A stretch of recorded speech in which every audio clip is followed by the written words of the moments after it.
عنه أن رسول الله صلى الله عليه وسلم قال: من كان يؤمن بالله واليوم الآخر فليقل خيرا أو ليصمت، ومن كان يؤمن بالله واليوم الآخر فليكرم جاره،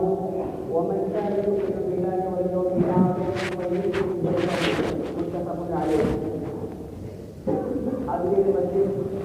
راوی حدیث حضرت ابو ہریرہ رضی اللہ تعالی عنہ بیان کرتے ہیں کہ اللہ کے رسول صلی اللہ علیہ وسلم نے ارشاد فرمایا کہ جو شخص اللہ اور یوم آخرت پر ایمان رکھتا ہے اس کو چاہیے کہ وہ بھلی بات بولے یا پھر خاموش رہے۔ آگے فرمایا کہ جو شخص اس بات کا دعوے دار ہے کہ وہ اللہ اور اس کے رسول پر ایمان رکھتا ہے اس کو چاہیے کہ وہ اپنے پڑوسی کا اکرام کرے۔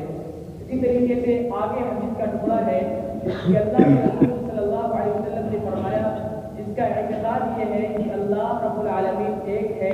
اور آخرت کا دن یقینی ہے، حقیقی ہے، تو اس کو چاہیے کہ وہ اپنے ایمان کی عزت کرے۔ اس حدیث میں بنیادی طور پہ تین چیزوں کی طرف نشاندہی کی گئی ہے۔ ایک یہ کہ جب بھی ہم زبان کھولیں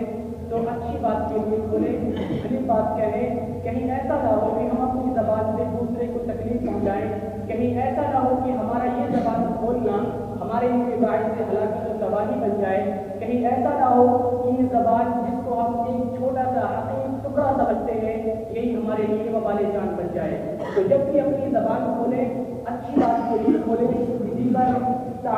پر طعنہ زنی کرنا، کسی پر جملے کسنا، کسی کا مذاق اڑانا، کسی کی برائی کرنا، اس طرح سے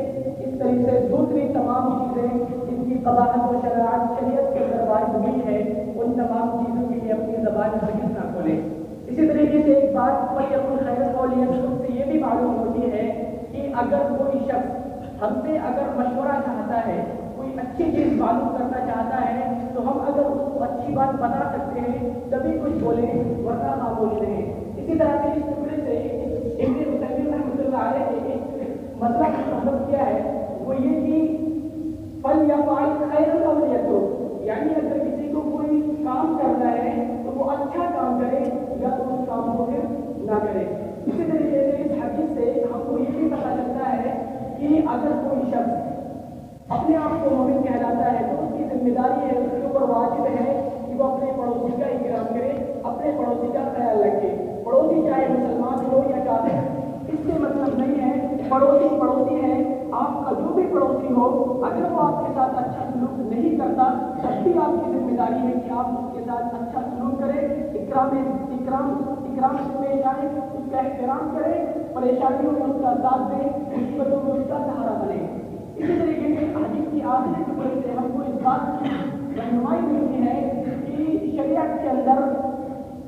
مہمان کی بڑی عزت ہے اور اکرام ضیف کی بڑی فضیلت وارد ہوئی ہے۔ تو جو شخص بھی اس بات کا قائل ہے کہ وہ مومن ہے اور اللہ پر ایمان رکھتا ہے، آخرت پر ایمان رکھتا ہے، اس کی ذمہ داری ہے کہ وہ اپنے مہمان کا اکرام کرے۔ مہمان کے اکرام کے لیے بہت ساری چیزیں ہو سکتی ہیں۔ مثال کے طور پر آپ کے گھر پر کوئی مہمان آئے اور اس کے آنے کی اطلاع آپ کو اگر پہلے سے ہے تو آپ اس کے استقبال کے لیے نیچے اتر کر آئے، اسٹیشن پر لینے جائیں یا اس طریقے سے گھر کی صفائی ستھرائی کریں، گھر میں اچھا انتظام کریں، بدنظمی کو منظم کریں، اور اسی طریقے سے اگر آپ ہاسٹل میں رہتے ہیں تو ہاسٹل کی صفائی ستھرائی کریں۔ اس طریقے سے اکرام ضیف کے اندر بہت ساری چیزیں آ سکتی ہیں۔ کوئی بھی مہمان آئے اس کو کسی طرح کی پریشانی نہ ہو، اس کی دل شکنی نہ ہو، اس کے اوپر کوئی بھی مصیبت اور کوئی بھی پریشانی اس طرح سے ہماری طرف سے نہ آئے کہ اس کی دل آزاری ہو۔ ہمیں چاہیے کہ ہم اس